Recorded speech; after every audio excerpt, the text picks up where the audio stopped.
यीशु की जिंदाबाद, हम गाएंगे तेरे लिए, हम झूमेंगे तेरे लिए, हम गाएंगे तेरे लिए, हम झूमेंगे।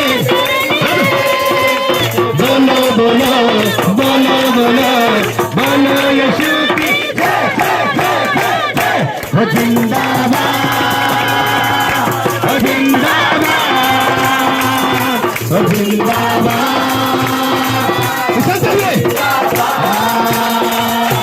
जिंदाबाद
रमेश सबको आशीष करे और अनुग्रह करे।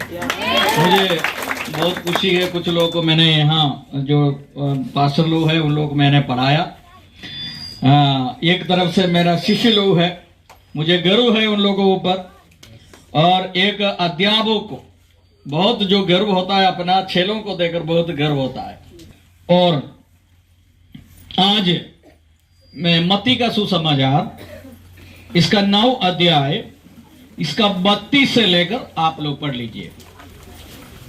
मत्ती का सुसमाचार उसका 9 अध्याय, इसका 32 से लेकर आप लोग पढ़ लीजिए। जब वे बाहर जा रहे थे, हाँ। तो देखो लोग एक गूंगे को जिसमें दुष्टात्मा थी उसके पास लाए, और जब दुष्टात्मा निकाल दी गई तो गूंगा बोलने लगा। इस पर भीड़ ने अचंभा करके कहा, इस्राएल में ऐसा कभी नहीं देखा गया। देखिए इस वचन में क्या लिखा हुआ है। जो प्रभु यीशु मसीह ने एक गूंगा को छुटकारा दे दिया, तब बहुत लोग का आश्चर्य हो गया। उस देश में बहुत लोग का बहुत आश्चर्य हो गया। उन्होंने कहने शुरू कर दिया, ऐसे वाला संभव इसके पहले इज़राइल में कभी नहीं देखा है। इज़राइल में कभी नहीं देखा है, कोई नहीं देखा है। आप बताइए इसके बाद नीचे पढ़िए। परंतु हाँ फरीसियों ने कहा, हाँ यह तो दुष्टात्माओं ने सरदार की सहायता से हाँ दुष्टात्मा को निकालता है हाँ और उनके आराधनालयों में उपदेश करता हाँ और राज्य का सुसमाचार प्रचार करता और हर प्रकार की बीमारी और दुर्बलता को दूर करता रहा। ठीक है। जब उसने इसके बाद देखिए, ध्यान से देखिएगा, हम थोड़ा धीरे धीरे आपको समझा कर आगे जाएंगे। यीशु मसीह ने यीशु मसीह के पास एक गूंगा को लेकर आया। किसको लेकर आया? गूंगा को लेकर आया। यीशु ने उसको क्या दिया? छुटकारा दे दिया। तब लोग का अंदर आश्चर्य हो गया, ऐसे वाला कोई संभव जिंदगी में कभी भी इज़राइल में नहीं देखा। लेकिन यीशु ने क्या किया? गांव गांव जाकर सुसमाचार प्रचार किया। इसके बाद जितना बीमारी लोग है, रोग लोग है, सबको प्रभु ने क्या दे दिया था? चंगा किया। लेकिन वहां एक बड़ा एक सवाल आ गया है। इसके बाद पढ़िए। जब उसने भीड़ को देखा तो उसको लोगों पर तरस आया, क्योंकि वे उन भेड़ों के समान जिनका कोई रखवाला न हो। देखिए, लेकिन जो लोग को देखकर यीशु का अंदर यह विचार हो गया है, बहुत लोग है लेकिन उसको रखवाला कोई नहीं है। इसका मतलब उसको देखभाल करने के लिए कोई नहीं है। नीचे पढ़िए। व्याकुल और भटके हुए से थे। तब उसने अपने चेलों से कहा, पके खेत तो बहुत हैं, पर मजदूर थोड़े हैं। देखिए, ये लोगों को देखने के बाद यीशु ने कहा, पके हुए खेत तो बहुत है, लेकिन इसी में काम करने वाला कोई नहीं है। यीशु ने क्या इसमें सोचा? यीशु ने क्या अर्थ उसमें सोचा? उन्होंने कहा, ये पूरा देश में पके हुए खेत बहुत तो है, लेकिन उसमें काम करने वाला कोई नहीं है। आज का दिन में इसका आत्मीय रीति से कहेगा, ये पूरा देश में बहुत लोग प्रभु के पास आने चाहता है, लेकिन ये प्रभु के बारे में जाकर कहने के लिए कोई नहीं है, सेवक नहीं है। अब ये पूरा भारत में देखिए, यीशु मसीह को जानने वाला बहुत लोग हैं, लेकिन उसके पास जाकर उसको अगवा करने के लिए, नेतृत्व करने के लिए अभी मजदूर नहीं। इसके बाद ये 32 से लेकर मैंने पूरा, इसके बाद पढ़िए 38 पढ़िए। 38 ना? हाँ। इसलिए खेत के स्वामी से विनती करो कि वह अपने खेत काटने के लिए मजदूर भेज दे। देखिए, इसके बाद क्या लिखा हुआ है? यीशु ने कहा, यहां काम करने के लिए कोई नहीं है, मजदूर नहीं मिल रहा है, इसलिए आप ऐसे करो, ये खेत का मालिक है, उससे विनती करो, खेत पूरा पक्का हो चुका है, ये काटने के लिए मजदूरों को भेज दे। आप सभी लोग किसान लोग हैं, केवल खेत काटने जाएगा? बोएगा तो पहले काटेगा। बोना है, इसके बाद उसी में काम करना है। लेकिन इसी में लिखा है आप लोग जाकर बोइए लिखा है? खेत में जाकर जोताई करिए, उसी में बीज डाल दीजिए, इसके बाद उसी में खाद डाल दीजिए, वो लिखा है इसी में? बोलिए, जोर से बोलिए, लिखा है? नहीं। क्यों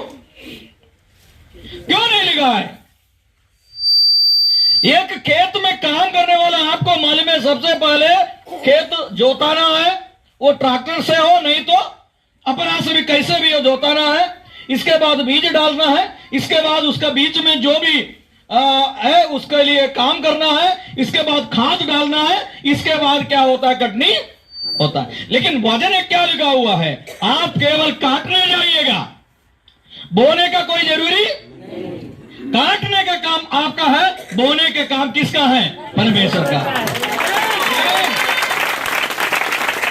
इसलिए मैं आपको बताना चाह रहा हूं, आप कभी भी जोताई करने के लिए, बोने के लिए किसी को खोजिए मत, फिर क्या करने के लिए, काटने के लिए खोजिए। कारण क्या है, परमेश्वर ने पूरा हमारे लिए व्यवस्था करके रखा हुआ, पूरा व्यवस्था करके रखा हुआ है। आप जाइए, काटिए, इसके बाद आप उसका फल ले लीजिए, वही लिखा हुआ है।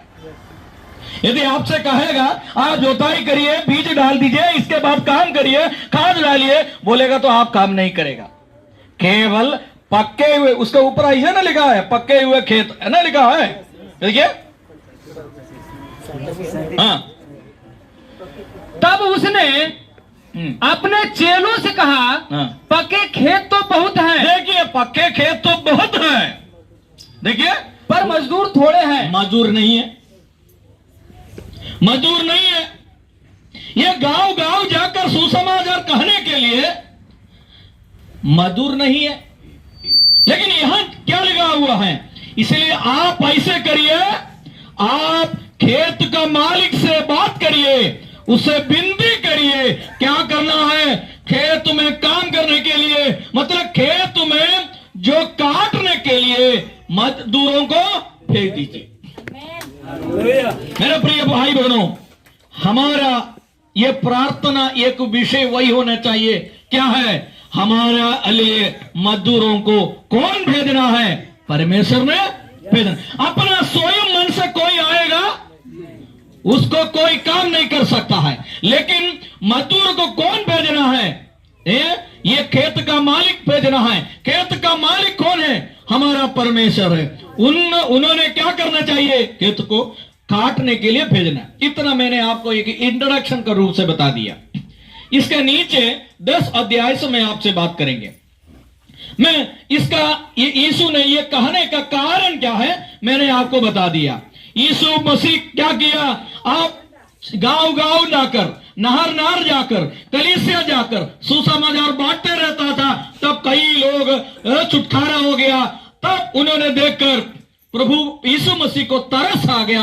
कारण क्या है, लोग तो बहुत है, लेकिन उसको अगुवाई करने के लिए, नेतृत्व करने के लिए कोई।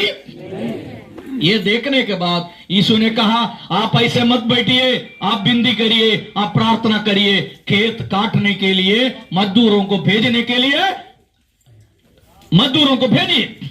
इतना मजदूर यहां बैठा हुआ है खेत काटने के लिए, बहुत लोग बैठा हुआ खेत काटने के लिए। जो आंटी जी यहां बैठा है, निर्मला आंटी जी, कितना खेत काट दिया होगा, कितना लोगों को बोरों में भरकर रखा होगा। इसका मतलब आत्मा को, एक आत्मा को कितना कीमत है, सोचिए। ये पृथ्वी से भी बड़ा कीमत है एक आत्मा को। तब एक आत्मा को बचाएगा, उनको स्वर्ग में कितना बड़ा प्रतिफल होगा। आप मकान बनाए तो आपको कोई प्रतिफल नहीं होगा, आपको बच्चों को आईएएस बनाएगा तो आपको प्रतिफल नहीं होगा, आप इंडिया का प्रधानमंत्री बनेगा तो आपको कोई प्रतिफल नहीं मिलेगा स्वर्ग में। आप संसद, कभी कभी मैं भी सोचा कोई अधिकारी बनने, मैं भी सोचा अपना बच्चों को कुछ अधिकारी बनाए, लेकिन ये करने से आपको कुछ मिलने वाला नहीं है। क्या करेगा तब मिलेगा, काटना है। क्या काटना है? खेत काटना है। प्रभु ने कहा तुमने नहीं बोया, तुमने जोताई नहीं किया, तुमने बीज नहीं डाला, तुमने खाद नहीं डाला, तुमने काम नहीं किया, तुम कुछ नहीं किया, लेकिन पक्के हुआ खेत तुमको दिखाने के बाद प्रभु ने कहा जाइए वहां काट कर कर अपना पास लेकर आइए। ओके, इतना बोलने के बाद यीशु ने क्या किया? ये मेरा जो आज का जो प्रचार का जो विषय है, इसके बाद यीशु ने क्या किया? यीशु ने क्या किया? 12 चेलों को बुलाया। यह खेत पूरा देखने के बाद 12 चेलों को बुलाया। पढ़िए 10 अध्याय 1 से पढ़िए। फिर उसने 12 चेलों को पास बुलाकर उन्हें अशुद्ध आत्माओं पर अधिकार दिया कि उन्हें निकाले और सब प्रकार की बीमारियों और सब प्रकार की दुर्बलताओं को दूर करें। ठीक है, यीशु मसीह का कितना चेला था? ये 12 चेलों को भी यीशु ने बुलाया। इसके बाद किसी को एक वरदान, दूसरा का दूसरा वरदान, तीसरा को तीसरा वरदान नहीं दिया। दिया है? सबको एक ही साथ दिया है। क्या दिया? सबको दिया है अशुद्ध आत्मा का ऊपर अधिकार दिया। पतरस का केवल पतरस का नहीं दिया, केवल यूहन्ना का नहीं दिया, दूसरा किसी को एक लोग को नहीं दिया। किसको दिया? सबको। 12 लोगों को भी दिया, सबको दिया है। क्या आप सोचते हो ये अशुद्ध आत्मा का निकालने के लिए केवल एक पास्टर का अधिकार है? क्या आप सोचते हो क्या चंगा करने के लिए केवल एक पादरी को परमेश्वर ने अधिकार दिया? क्या आप सोचते हो? बोलिए, थोड़ा जोर से बोलिए। सबको अधिकार दिया।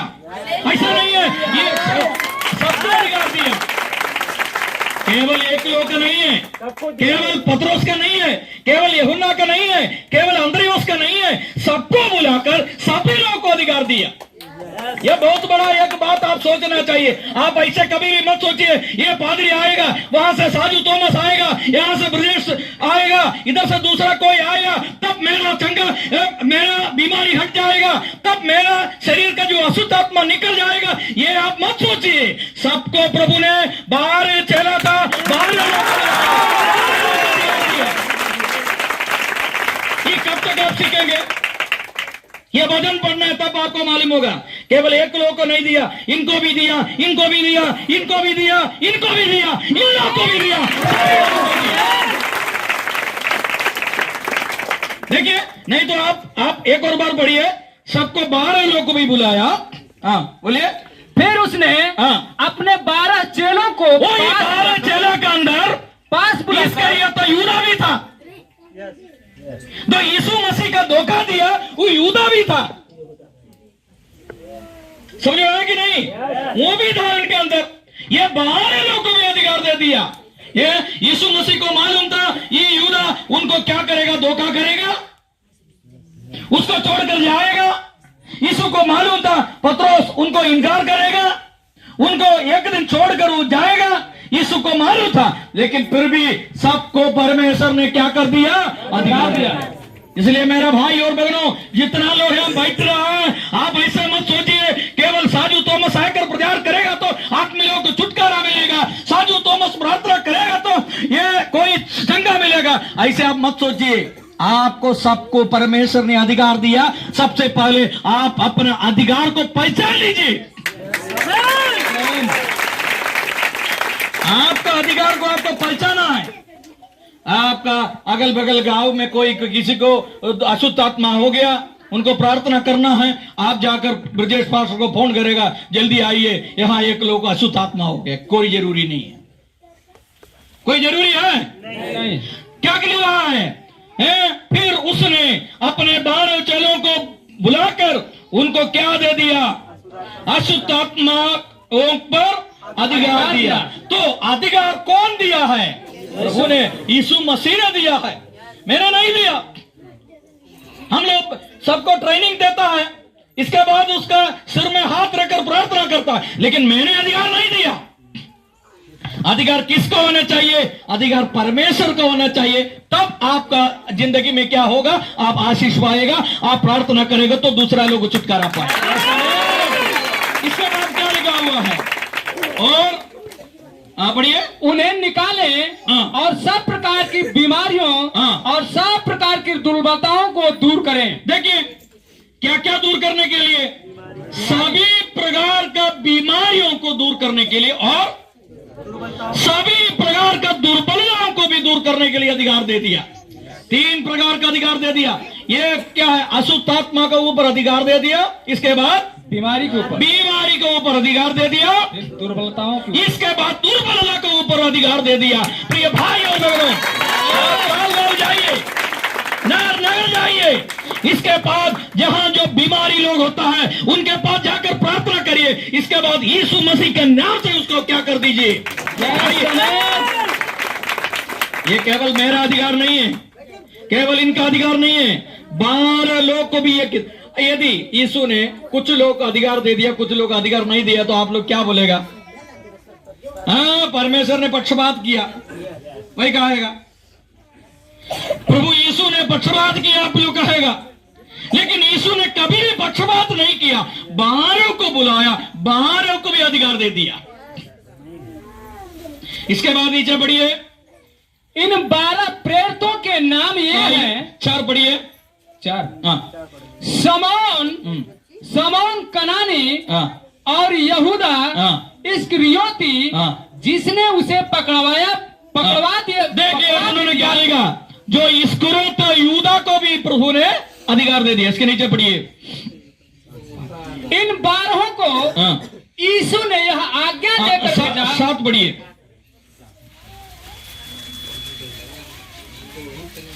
और चलते चलते हाँ। यह प्रचार करो, हाँ। स्वर्ग का राज निकट आ गया है। प्रिय भाई और बहनों, हमारा जो प्रचार का जो विषय क्या है, हमारा प्रचार का जो विषय क्या होना चाहिए?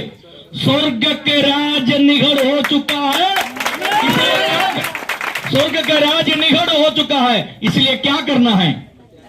क्या करना? मन फिराना है। स्वर्ग का राज्य निकट हो चुका है, इसलिए आपको क्या करना है? आप मन फिराना चाहिए। मन फिराना मतलब परमेश्वर से आपने दूर हो गया है, परमेश्वर के पास लौट कर आना है, वही लिखा हुआ है। इसके बाद बीमारों को चंगा करो, बीमारों को चंगा करो, मरे हुओं को जिलाओ। पहले प्रभु ने अधिकार दे दिया उनको सबको, इसके बाद उन्होंने कहा मैं अधिकार मैंने आपको दे दिया है, लेकिन अधिकार में देने से कुछ नहीं होगा, आपका अंदर विचार होने चाहिए मेरा ऊपर एक अधिकार बैठ चुका है। क्या आप सोचते हो आपके ऊपर कुछ अधिकार बैठ चुका है? मैं आपसे पूछना चाहता हूं, आपका ऊपर कुछ अधिकार बैठ चुका है? आप लोग सोचता कि नहीं? मैं प्रभु मुझे अधिकार दे दिया है, मेरा ऊपर एक अधिकार का चिन्ह है, मैं प्रभु से मुझे अधिकार मिला है। कभी आप सोचते हो? तब आप डरने का क्या जरूरी है? आप प्रार्थना, कोई भी दुष्ट आत्मा के सामने आप डरने के क्या जरूरी है? कोई बीमारी आएगा, परेशानी आएगा, दुख आएगा, दर्द आएगा, आप डरने का क्या जरूरी है?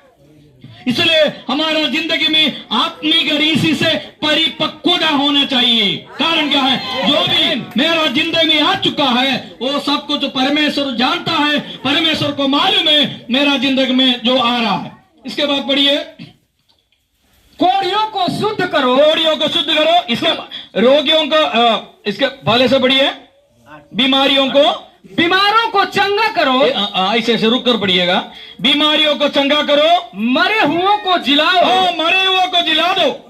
देखिए बहुत बड़ा वचन प्रभु ने दिया, मरे हुओं को जिलाना है। इसके बाद कोढ़ियों को शुद्ध करो, कोढ़ियों को शुद्ध करो, दुष्ट आत्माओं को निकालो, दुष्ट आत्मा को निकालो। तुमने सेत में पाया है, सेत में दो। सेत में पाया मतलब आपको फ्री मिल गया है, आपको जो भी फ्री मिल गया है, निःशुल्क में मिल गया है। आप ये फ्री से जो मिला है आप फ्री से क्या करो? दो। और इसके बाद क्या लिखा हुआ है? अपने पटकों में न तो सोना और न रूपा और न तांबा रखना, मार्ग के लिए न झोली रखो, न 2 कुर्ते, न जूते और न लाठी लो, क्योंकि मजदूर को उसका भोजन मिलना चाहिए। देखिए, इसके बाद प्रभु ने कहा आप चिंता करने का कोई जरूरी नहीं है आपका। आप कोई हाथ में पैसा मत रखिए, कपड़ा मत रखिए, जो भी हो आने का रास्ता पर प्रभु ने आपके लिए रास्ता खुलेगा। आपको डरने का कोई जरूरी नहीं है। मेरे प्रिय भाई और बहनों, मैं आपको इतना बताने के लिए आज आया है। कारण क्या है? प्रभु ने हम सबको अधिकार दे दिया। प्रभु ने सबका ऊपर अधिकार देकर कहा आप जाकर सारे सृष्टियों को सुसमाचार बताओ। और क्या अधिकार जो भेजने वालों हमारा ऊपर अधिकार देकर भेजा। यदि एक बच्चों को आप कई जगह भेज देता है, उनके पास आने जाने का गाड़ी का किराया देगा और उनका भोजन का व्यवस्था देगा, लेकिन प्रभु ने हमारे लिए क्या दिया? हमारे लिए अधिकार दिया, सबसे बड़ा अधिकार दिया। कारण यीशु को मालूम था। एक एक गांव आप जाकर देखिए कितना बीमारी लोग होता है, कितना दुख में बैठने वाला लोग होता है, कितना दर्द में बैठने वाला लोग होता है। करोड़ रुपया संपत्ति रहकर आदमी लोग अभी दुख में दर्द में रह रहा है। वहां जाकर कहना है आपको दुख में रहने का कोई जरूरी नहीं है, आपको दर्द होने का कोई जरूरी नहीं है। कारण क्या है? परमेश्वर आपको चंगा करने वाला है। और मैं आज मेरा बात को विराम करना चाहता हूं। मैंने केवल इतना आपसे बताया, यीशु ने हमारा ऊपर अधिकार दे दिया। वो अधिकार कोई मनुष्य ने नहीं दिया, ये प्रभु ने दिया।